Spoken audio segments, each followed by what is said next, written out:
नमस्ते बच्चों।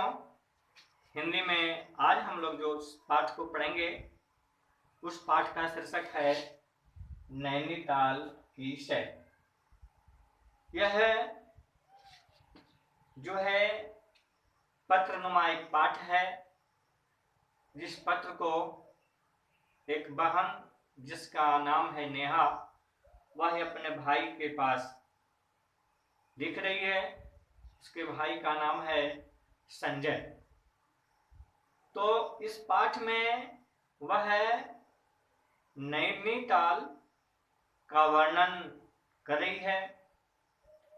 यूं देखें तो हमारे देश में नैनीताल, दार्जिलिंग, मसूरी कुछ ऐसे मनोरम दृश्य हैं, ऐसे कुछ जगह हैं, कुछ ऐसे स्थान हैं जो गर्मी के दिनों में भी इतना सुंदर माहौल परिवेश देते हैं, अर्थात वहां का सुंदर दृश्य देख करके मन मोहित हो जाता है। वहां का दृश्य, वहां की छटा बहुत ही सुंदर होती है, मनोहर होती है। तो नैनीताल के विषय में इस पाठ में बतलाया गया है। सर्वप्रथम इस पाठ में कुछ कठिन शब्द हैं जिसका मैं वाचन करके आप लोगों को अभ्यास के लिए बताऊंगा। सर्वप्रथम इस पाठ में है शब्द जो अभ्यास के लिए है विस्तार, रोमांचित, सैलानियों, प्रणाम, प्रतीक्षा। तो आइए इसके बाद हम लोग पाठ का वाचन प्रारंभ करते हैं। पाठ का वाचन करने से कई फायदे हैं। आपको शुद्ध शुद्ध पढ़ने आएगा। अगर आपने शुद्ध शुद्ध पढ़ा है तो उसका उच्चारण भी शुद्ध शुद्ध करेंगे आप। फिर अगर शुद्ध शुद्ध पढ़े हैं, उच्चारण किए हैं, तो आपको लिखने में भी कोई कठिनाई नहीं होगी। इसमें पढ़ने से शब्दों का उच्चारण आप भली भांति कर सकते हैं। जैसे कि मात्रा के हिसाब से भी शब्दों में के उच्चारण में शुद्धता आती है वाचन करने से। तो आइए वर्णों के आधार पर वर्णों मात्राओं का ध्यान रखते हुए हम लोग इस पाठ का वाचन करते हैं। नई दिल्ली 18/7/2017। आदरणीय संजय भैया, सादर प्रणाम। आप कैसे हैं? मैं यहाँ कुशलता से हूँ। आप कल टेलीफोन पर मेरी नैनीताल यात्रा के विषय में पूछ रहे थे। अब मैं आपको विस्तार से लिख रही हूँ। इस वर्ष गर्मियों की छुट्टियों में यहाँ बहुत गर्मी पड़ रही थी। पिताजी ने कहा, गर्मियों में पहाड़ों पर मौसम ठंडा व सुहाना होता है, चलो नैनीताल चलते हैं। आप जानते ही हैं, पहाड़ मुझे हमेशा ही आकर्षित करते हैं। वरुण और मैं बहुत खुश थे। मैं परिवार के सदस्यों के साथ काठगोदाम जाने वाली गाड़ी में बैठ गई। कुछ ही देर में गाड़ी ने गति पकड़ ली। रेलगाड़ी के भीतर से बाहर की ओर देखने पर पेड़, भवन आदि पीछे की ओर दौड़ते हुए मालूम हो रहे थे। सब कुछ बहुत रोमांचित करने वाला था। आप लोग भी अगर ट्रेन वगैरह से चाहे बस से किसी भी सवारी से आप कहीं सफर कर रहे होते हैं तो आप लोग देखिएगा, बाहर की तरफ तो लगता है कि जो दृश्य, गांव, बगीचा, जो खेत खलिहान जो दिखता है, पीछे की तरफ भाग रहा है।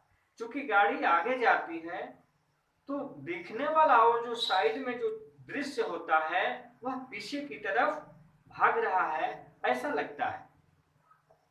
तो वही आगे की तरफ ट्रेन में बैठी हुई आ रही है और दोनों तरफ जब देख रही है ना खिड़की से, तो लग रहा है कि अगल बगल के जितने भी सब स्थान हैं, गांव हैं, खलिहान हैं, बगीचे हैं, सब पीछे की तरफ भागे जा रहे हैं। रेलगाड़ी काठगोदाम से आगे नहीं जाती थी, इसलिए हम वहां से बस में बैठकर नैनीताल की ओर चल पड़े। रेलगाड़ी जो है, काठगोदाम एक जगह का नाम है, ट्रेन का भी नाम है। तो रेलगाड़ी काठगोदाम से आगे नहीं जाती थी, तो वहां से वह क्या की कि अपने पिताजी के साथ में बस से यात्रा करने को तैयार हुई और वे लोग बस से यात्रा करने लगे। वे दोनों बस में सवार होकर वहां से चल दिए। वहां के रास्ते किसी रेंगते हुए सांप की भांति टेढ़े मेढ़े थे। एक ओर ऊंचे पर्वत तो दूसरी तरफ गहरी खाइयां थीं। मैंने तो डर के मारे अपनी आंख ही बंद कर ली थी, लेकिन वरुण यह सब देखकर खुशी से तालियां बजा रहा था। अंत में हम नैनीताल पहुंचे। सभी होटल सैलानियों से भरे हुए थे। बहुत मुश्किल से हमें एक होटल में कमरा मिला। अंधेरा हो चुका था, हम सभी सो गए। अगली सुबह हम शहर देखने निकले। सबसे पहले हम नैना देवी की चोटी पर गए। वहां नैना देवी का एक बहुत ही भव्य मंदिर है। हमने चारों ओर ऊंचे ऊंचे पहाड़ देखे। हाँ, हम नैना देवी के मंदिर भी गए। चारों ओर बड़ी बड़ी चट्टानें, ऊंचे पेड़, रंग बिरंगे फूलों, चिड़िया थी। नैना देवी का जो मंदिर है वह बहुत ही ऊंचाई पर है और वहां चारों तरफ चट्टानें हैं, ऊंचे ऊंचे पेड़ हैं, रंग बिरंगे फूल खिले हुए हैं, चारों तरफ चिड़िया वगैरह चहचहाती रही थी। दोपहर में हम मल्ली टाल गए। वहां हमने झील देखी। झील में सफेद, लाल, नीली व पीली अनेक नावें तैर रही थी। वहां पहाड़ों के अंदर भी झील है और उस झील में सफेद रंग के, लाल रंग के, नीली व पीली रंग के अनेक नावें तैर रही थी। वहां लोग नाव में बैठ करके बड़ा ही आनंद लेते हैं। वे तल्ली ताल व मल्ली ताल के बीच आ जा रही थी। ये दोनों नैनी झील के दो छोर के नाम है। वहां जो एक झील है जिसका नाम है नैनी, तो किसी भी झील का दो छोर होगा, एक इधर का छोर और एक उधर का छोर, एक इधर का किनारा और एक उधर का किनारा।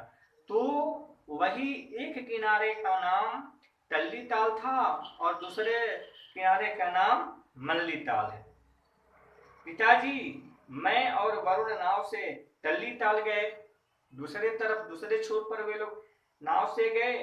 माताजी पीछे ही रुक गईं। मैं बोली, नहीं नहीं, मैं पानी में गिर जाऊंगी। इस पर खिलखिलाकर हंस पड़े।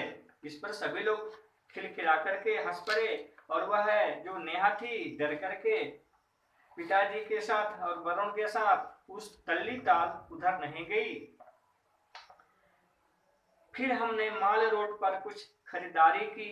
वरुण ने बिजली की एक रेलगाड़ी ली, मैंने एक हवाई जहाज लिया। वहां जाकर के ये जो लोग, वरुण एक बिजली की रेलगाड़ी खरीदा और ये नेहा जो थी एक हवाई जहाज लिया। माताजी पिताजी ने कुछ ऊनी कपड़े खरीदे। फिर हमने गर्मा गर्म कॉफी पी और समोसे खाए। ये तो होना ही था। और काफी अंधेरा होने लगा था। हम होटल वापस आ गए। रात में पिताजी ने हमसे पूछा, बच्चों तुम्हें नैनीताल कैसे लगा? तब हम सबने एक साथ कहा, बहुत अच्छा पिताजी, बहुत अच्छा।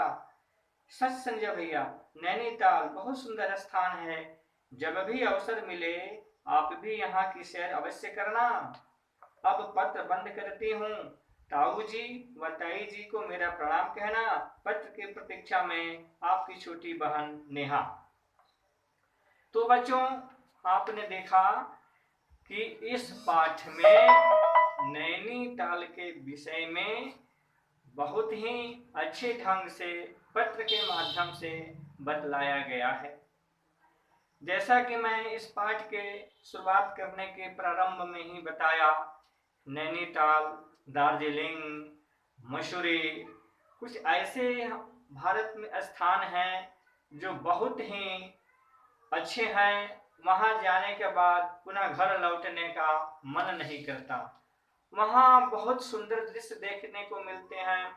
एक तरफ आप वहां जाएंगे ना, तो एक तरफ तो जितना आप आंख से देख सकते हैं, ऊंचे ऊंचे पहाड़ देखेंगे, चट्टाने देखेंगे, उस पहाड़ों पर छोटे छोटे बड़े बड़े पेड़ पौधे देखेंगे।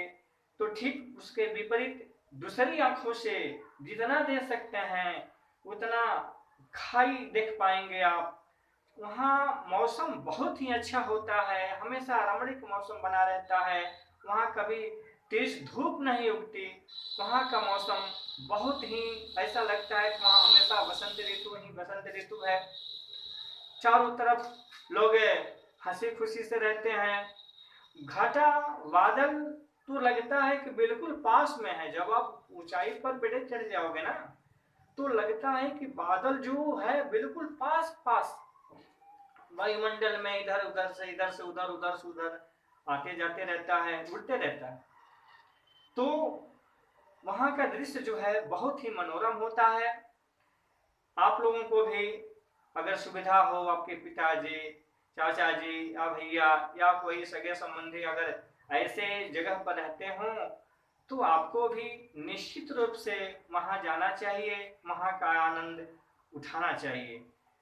तो मुझे अब विश्वास है कि आपका यह पाठ है निश्चित रूप से ही आपको आनंदित करेगा। तो आप इस पाठ को भली भांति समझ गए होंगे, मुझे भरपूर विश्वास है। इस पाठ पर आधारित कुछ प्रश्न हैं, उन प्रश्नों को आप निश्चित रूप से अपने नोटबुक में उसका समाधान करेंगे। अगर कोई वैसे प्रश्न होंगे जो समाधान आप उन प्रश्नों को नहीं कर पाएंगे, तो विद्यालय खुलने के बाद जब हम लोग फेस टू फेस होंगे, तो क्लास में उन प्रश्नों को हम लोग निश्चित रूप से समाधान कर लेंगे। धन्यवाद।